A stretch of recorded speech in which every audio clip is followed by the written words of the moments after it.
Hello everyone, I'm Dr. Jyoti Mandala. Welcome you all to the video lecture series on the course operating system. In this lecture, let us understand about deadlock avoidance. In our last lecture, we learned about deadlock prevention. I hope you all have gone through that video and understood how can we make our system or how can we prevent our system to enter into the deadlock. Now, deadlock avoidance is nothing but it is a scenario where we all know if a process wants to enter into if a process wants to complete its task. Suppose if you take a process P1 and if this process wants to complete its task, it will be requesting for some resources, right? So P1 is a process. It may request the resources R1, R2, R3. Okay. Now, instead of blindly, whenever they are requesting, instead of blindly allocating the request to the allocating the resources to the process, then what we need to do? We need to have a scenario where it will check for two cases. One case is safe and the other case is unsafe. Now, what is safe and unsafe is we need to have some approach where we will not be physically allocating nothing, but we will have one approach. We need to run that approach where if we assign the resources to the process when they are requesting, whether it will be in a safe state. What is the mean by safe state? Whether it will be not leading to any deadlock, then we will allocate the resources.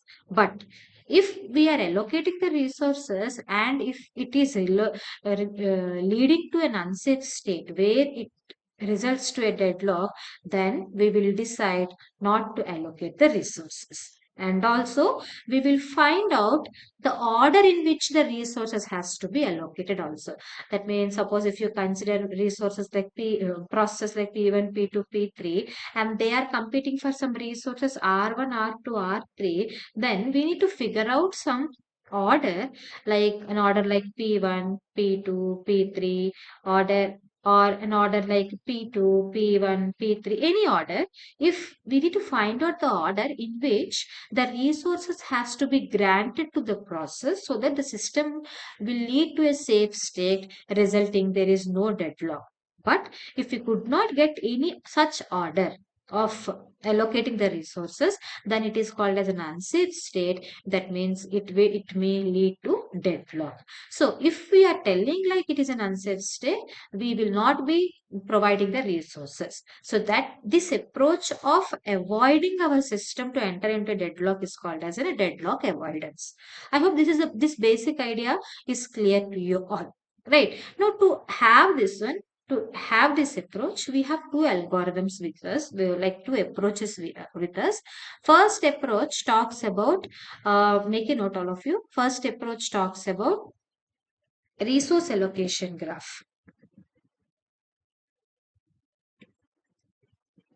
Using this graph, also we will find out whether the system may lead to safe state or unsafe state. But when this graph can be used, this graph can be used only when you have single instance. Single instance is nothing but only one copy of a particular resource. Okay. The second approach is we have is Banker's algorithm. This Banker's algorithm will also help us in finding to avoid the deadlock. Okay, Banker's algorithm, which is considered when we have multiple instances of the resources. Okay. I hope you all are clear till now. So we have two approaches. One is resource allocation graph. The other one is Banker's algorithm. Resource allocation graph is for single instance and the Banker's algorithm is for multiple instance. Okay. So in this today's lecture, we will be understanding about the first approach. The first approach is resource allocation graph, where we will understand in detail how by using this approach we can avoid our system to enter into the deadlock, like how we are going to determine whether it is in a safe state or in an unsafe state. Okay, right. One quickly I'll tell you, if we have determined the safe state, then the resources can be allocated. But if it is determined to be an unsafe state, then whatever resources they are requesting, we will not be providing those resources to the process. Okay. So with this basic background, let us understand today um, in this video about how this resource allocation graph can be used. Okay. So keep your heading all of you. Resource allocation graph.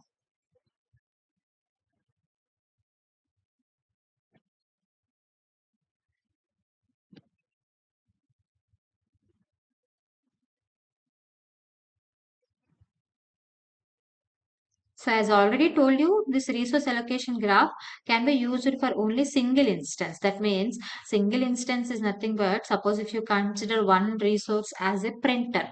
If you have only one printer connected, then it is called as one instance. If you have two printers connected, then it is called as a two instances. If you have three printers connected, then it is called three instances. But this algorithm, which is a resource allocation graph, can be used for only one instance. If you have resources with one instance, then only we can use this.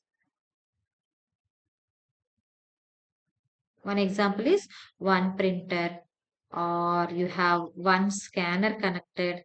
Like that, if you have all resources are of one copy only, then only resource allocation graph can be used. Okay, so let us understand how this resource allocation graph can be used. So, in this graph, there are three types of edges are used. So, three types of edges. Make a note of few. Three types of edges are there.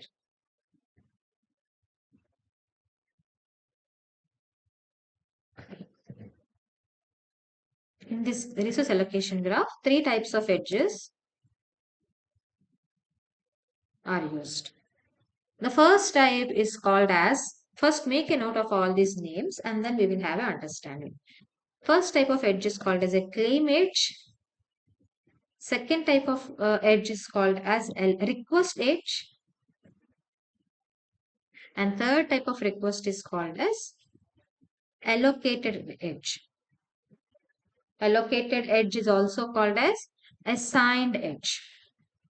Okay, now what is called as a claim edge? Claim edge is nothing but we have some set of process. Let us consider we have some set of processes and we have some set of resources. Okay, now let us call the process is Pi and the resource is Ri.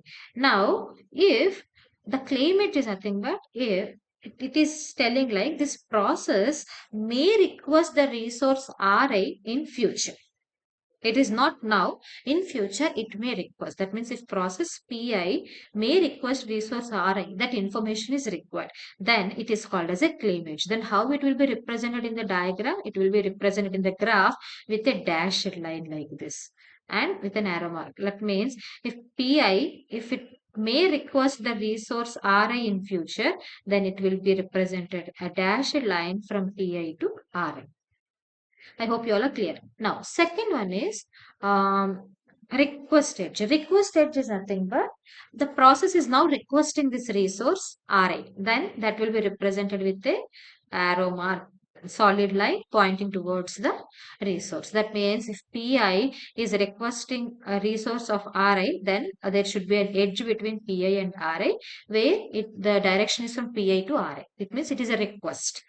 The next request is called, the next edge is called as an allocated edge. Allocated edge is also called as assignment edge, where it tells the process has got the resource. Whatever it has requested, that has got that resource. Then it will be represented with a solid line. And then it will be represented with solid line arrow mark only, but the direction will change. Where you see if process Pi got the resource Ri, then the arrow mark will be towards like this. That means now Ri is under the control of Pi. Okay, these three types of edges are required in our resource allocation graph. Now, considering the request, considering the claim, and considering the allocated, we will have to design the edges and we have to form a graph. So, to understand this even more better, let us take one example. And this example is like, let us consider this example. You have got some resources, two resources, let us consider.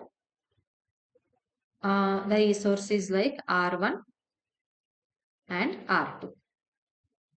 And let us consider two processes. You already know in a resource allocation graph, resources are represented with a square or rectangle, and processes are represented with a circle. Okay. So let us consider two processes, P1 and P2.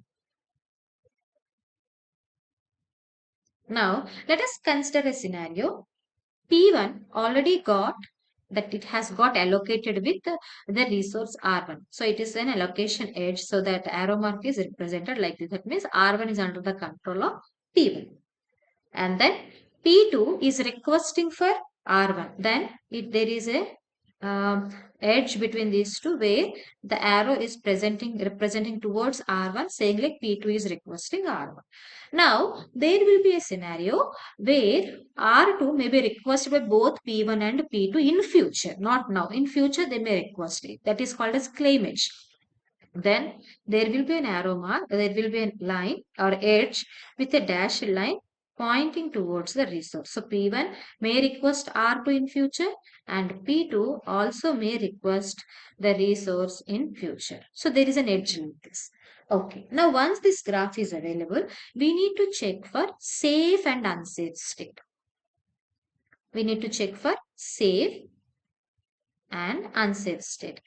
What do you mean by safe state? Safe state is nothing but we need to find both the ways is safe state is nothing but we need to find the order of allocating the resources. That means you see here P1 and P2 both are may request in future R2. Now if they are requesting, okay, now that will be changed. Suppose I will tell you P1 has requested may request R2 in future. This is claimage. Now let us consider P1 has requested. Then in that case it will be changed like this to R2. Got it? Once it is allotted, then it will be changed to like this. Isn't it or not? Okay. Now let us consider P1 and P2 both have requested. If both have requested, then which one has to be given the priority? Whether P1 has to be given the priority or P2 has to be given the priority. Now, we need to choose that order which leads to a safe state. How you need to find out whether it is in a safe state or not? What we need to do? We need to make that edge as a request edge, and then we need to check if there is any cycle formed in this graph or not. If a cycle is formed after allocating the resource, if cycle is formed, then it is called as an unsafe state. Then it will be leading to deadlock state, and we need to avoid this one and we should not allocate that resource. But if there is no cycle, then what we need to do? It means it is a safe state. That means the resource can be allocated. Then it will not lead to deadlock and we can allocate the resource to that process. I hope you all are clear. Let us consider one example for the same thing. Okay. Now let us consider R2 is now free. Isn't it or not? Now R2 can be allocated if P1 and P2 both are requesting. You see, if P1 is requesting, then what we can do? If P1 is requesting R2, let us, or else if P2 is requesting R2, then let us consider, now this claim edge has been converted to the request edge. Okay, request edges like this, and then it has been allocated. So it has been converted to the allotted edge like this. Now, once it is allotted, we need to check if it is forming any cycle or not. So if we are allocating P2 first, the resource, then you see it is forming the cycle. Cycle is from here to here, from here to here, from here to here, from here to here. So what it has happened, it is leading to a cycle. Cycle means it is nothing but unsafe. Unsafe. That means it will lead to the deadlock. In that case, we should not allocate the resource to P2. I hope you all are clear. Understood? So what happened? If we are allocating the resource to P2, it is leading to a deadlock. So for P2, we should not allocate the resource.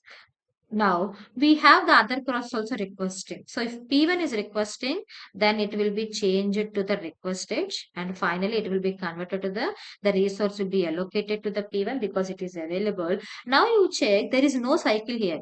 It is going from this direction and it is coming from this direction, and this is not a cycle here. So if P1 is allocated first, got it, and then if it is not forming the cycle, it can finish its task and it can release the resources. Then P2 request is satisfied. Then it will lead to a safe state, which means there is no deadlock.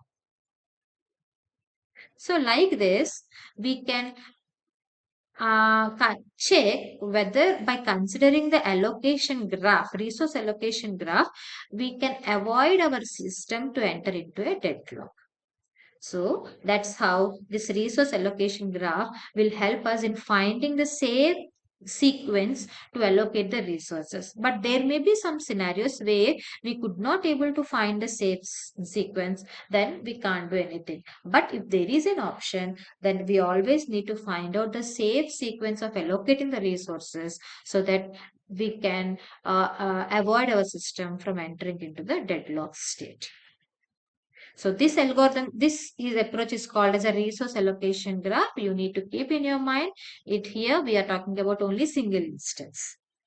The next algorithm we will see in the next video, we will see the banker's algorithm where if multiple instances are existing, that means R1 is of more than one instance, then in that case, how can we find out the sequence or safe sequence to avoid our system to enter into the deadlocks? Let us all meet in the next lecture. Until then, thank you all of you.